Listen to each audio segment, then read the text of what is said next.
Trump के tariff tension के बीच Putin से मिले एनएसए अजीत डोभाल। भारत और रूस के बीच बड़ी डील, उड़े ट्रंप के होश।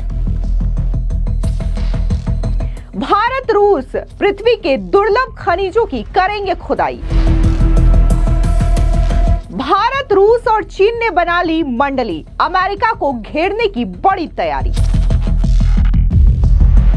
इस वक्त की बड़ी खबर सामने आ रही है, जहां भारत के राष्ट्रीय सुरक्षा सलाहकार यानी कि एनएसए अजीत डोभाल ने गुरुवार को रशिया के राष्ट्रपति व्लादिमीर पुतिन से क्रेमलिन में मुलाकात की है। ये मीटिंग ऐसे समय में हुई है जब अमेरिका के राष्ट्रपति ट्रंप ने रूसी तेल खरीदने पर प्रतिक्रिया स्वरूप भारत पर भारी टैरिफ 50% लगाने का ऐलान कर दिया है। हालांकि ट्रंप की इस घोषणा का कोई भी असर जो है वो भारत और रशिया के संबंधों पर पड़ता हुआ नहीं दिखाई दे रहा है। दरअसल गुरुवार को भारत और रूस ने दुर्लभ खनिजों के उत्खनन समेत कई सारे सेक्टर्स में औद्योगिक सहयोग पर बड़ी चर्चा की है। अमेरिका द्वारा भारत पर लगाई गई 25% टैरिफ की दर गुरुवार यानी कि 7 अगस्त से लागू हो चुकी है। अमेरिकी राष्ट्रपति ट्रंप ने घोषणा की है कि 27 अगस्त से भारत पर लगने वाले टैरिफ की दर अब 50% कर दी जाएगी। वहीं दूसरी तरफ ट्रंप के टैरिफ वाले इस कदम के बाद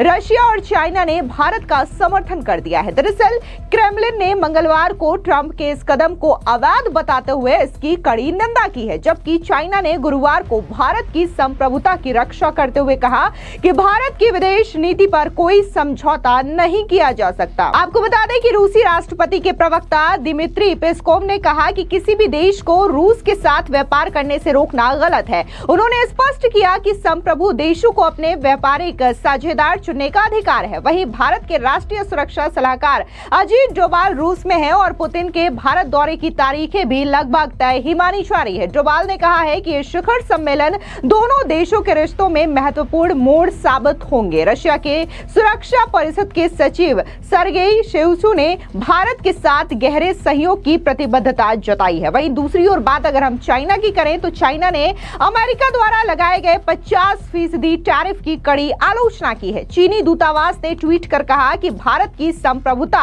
और विदेश नीति पर कोई भी देश हस्तक्षेप नहीं कर सकता। एक पोस्ट में भारत को हाथी और अमेरिका के टैरिफ को बेसबॉल बैट के रूप में दिखाया गया है, जो भारतीय संप्रभुता पर हमला है। चीन ने पश्चिमी मीडिया पर भी आरोप लगाया कि वे भारत और चाइना के बीच टकराव की छवि बना करके माहौल बिगाड़ना चाहते हैं। इसके अलावा भारत के प्रधानमंत्री नरेंद्र मोदी अगस्त में शंघाई सहयोग संगठन की बैठक में हिस्सा लेने के लिए चीन जाएंगे और वहां शी जिनपिंग से भी मुलाकात कर सकते हैं। अब जिस तरीके से एनएसए अजीत डोभाल की यह मुलाकात रशिया के राष्ट्रपति व्लादिमीर पुतिन से हुई है, तो इसको लेकर के जेडीयू के प्रवक्ता राजीव रंजन का बयान भी सामने आया। क्या कुछ उन्होंने कहा, सुनिए। जो ट्रंप के टैरिफ सुनामी में पूरी दुनिया में अशांति व्याप्त है और भारत के लिए एक वैकल्पिक रणनीति पर काम करना ये समय की मांग है।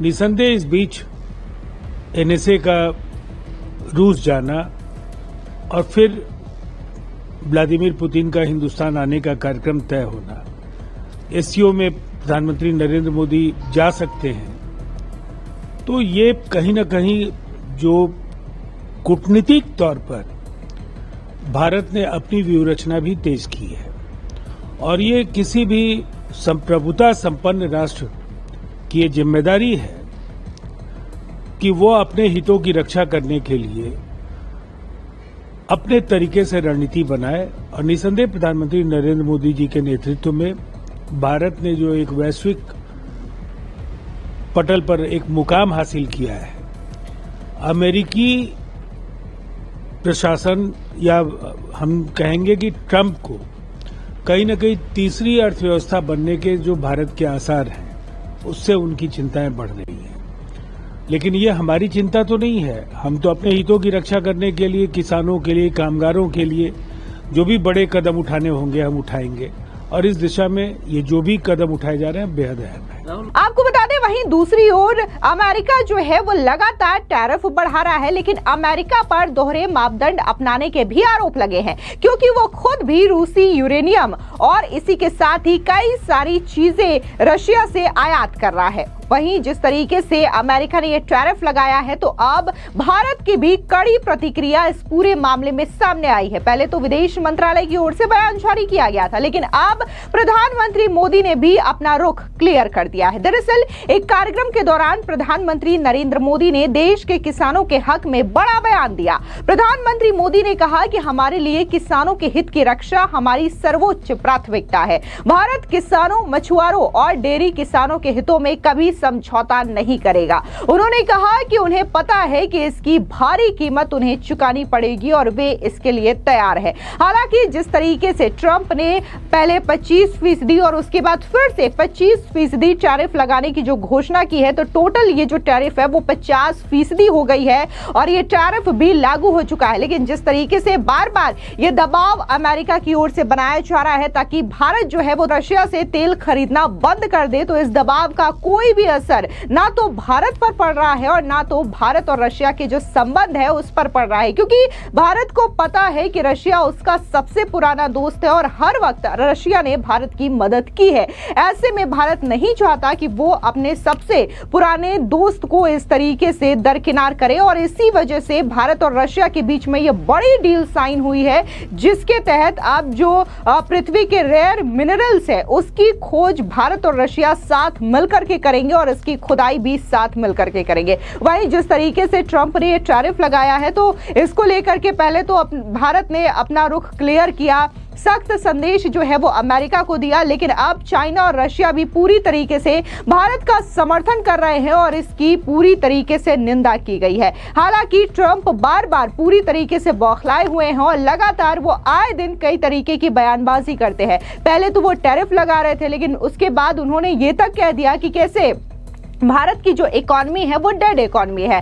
हालांकि इसको लेकर के भी विदेश मंत्रालय का बयान सामने आया था और उन्होंने साफ तौर से कहा कि भारत की जो इकोनॉमी है वो काफी ज्यादा ग्रो कर रही है और जल्द ही तीसरी सबसे बड़ी अर्थव्यवस्था बनकर भी उभरेगी दुनिया की। लेकिन वहीं दूसरी ओर राहुल गांधी जैसे ऐसे लीडर्स हैं जो कि अपने ही देश की इकोनॉमी को लेकर के इस तरीके की बयानबाजी करते हैं और ट्रंप के सुर में सुर मिलाते हैं और ये कहते हैं कि आखिर राष्ट्रपति ट्रंप ने गलत क्या कहा है। लेकिन गौर करने वाली बात यह है कि जिस कांग्रेस पार्टी के राहुल गांधी लीडर है, सांसद है, पार्टी के राष्ट्रीय अध्यक्ष रह चुके हैं, उसी कांग्रेस पार्टी के कई सारे लीडर्स हैं जो कि खुद राहुल गांधी को आईना दिखाने का काम करते हैं। फिर चाहे वो शशि थरूर हो या फिर राजीव शुक्ला हो, ये कई सारे ऐसे लीडर्स हैं जिन्होंने बकायदा ये बात कही है कि भारत की जो इकोनॉमी है वो डेड नहीं है, बल्कि जिस तरीके से ग्रो कर रही है ये काफी ज्यादा हैरान करने वाली है, क्योंकि कोविड के दौर में दुनिया की तमाम इकोनॉमी ध्वस्त हो चुकी थी, लेकिन जिस तरीके से भारत ने अपनी इकोनॉमी को स्ट्रॉन्ग किया है और लगातार यहां पर चीजें डेवलप हो रही है, ये कई सारे दुनिया में जो देश है उनके लिए पचा पाना मुश्किल है और शायद यही चीजें अमेरिका को रास नहीं आ रही है और इसी वजह से अमेरिकी राष्ट्रपति डोनाल्ड ट्रंप पूरी तरीके से बौखलाए हुए हैं और आए दिन भारत को लेकर के इस तरीके की बयानबाजी करते हैं। लेकिन भारत का इस पर कोई भी असर नहीं पड़ रहा है, क्योंकि भारत ने साफ तौर से यह कह दिया है कि वो अपने विकास पर ज्यादा ध्यान देंगे। फिलहाल इस पूरी खबर पर आपकी क्या राय है, कमेंट सेक्शन में जरूर बताएं। धन्यवाद।